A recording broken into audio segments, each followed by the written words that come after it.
couching. So I'm using two different colors here so you can actually see the couched and the coucher. I don't think those are real words. But I'm going to go up on one end of my guideline and I'll be going down here. It's up to you if you want to go down now or wait. I'm just going to see how it goes and just like place my needle there. Actually, let's just go ahead and go in. We'll go for it. So I'm leaving it loose. I have my needle just parked off to the side here. And what I'm going to do is use my other color to tack this thread along that guideline. So just as you see here. So, and it's up to you, like how close you want these tacking stitches. So what I'm going to do is come up just like I'm on the guideline, but I'm on one side of the guideline. And then I'm going to go back down just on the other side. If you go in the same exact hole, there is a chance you can start pulling your thread through. Let's see. Let me see what happens if I do that. Because we're using, because I'm using 6 strands, it's probably not an issue. So let's see, I'm going to go down the same exact hole and see what happens.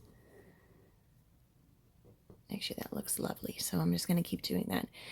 If this thread is really thin, technically you could pull through, right? I like doing my couching stitches on top as small as possible, so they're less noticeable or less, I guess, so the texture matches more. Like down here you can see like this one looks like really big, some of these ones, so you have this like change in diameter of our line, which is fine. Like some stuff, that's what you want it to look like, right? I mean, they both look cool. It's just like a preference thing for me. So,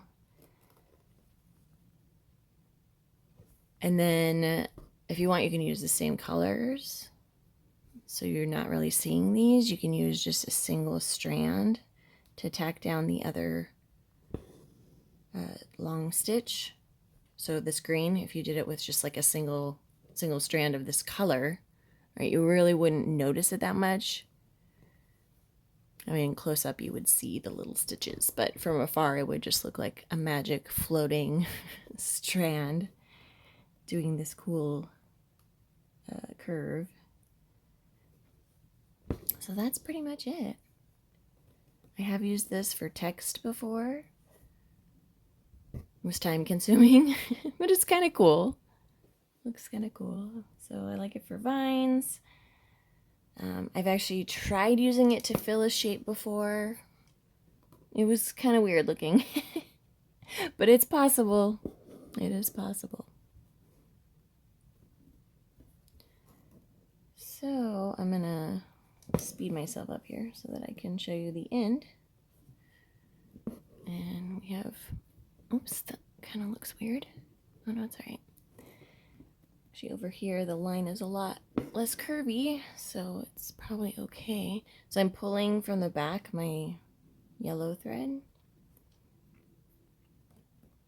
And I'm going to go down for my last stitch. This. So for my yellow thread, you know, depending, like if I pull too tight, you can see I'm going to pull off that line. And I guess that's a good way to tell if like you need to come in and do more. I would put another one right there to stay on my guideline. You can kind of see that happening here, right? How this is, sorry, between any two points, you're going to have a straight line, right? So the more points you have, the curvier the line is going to look overall. So let's go ahead and come back. I'm not going to bother like taking this one out to come back and do this one. I'm just going to add an extra stitch, curve out the line, and then you will anchor both strands. That's it. That is couching.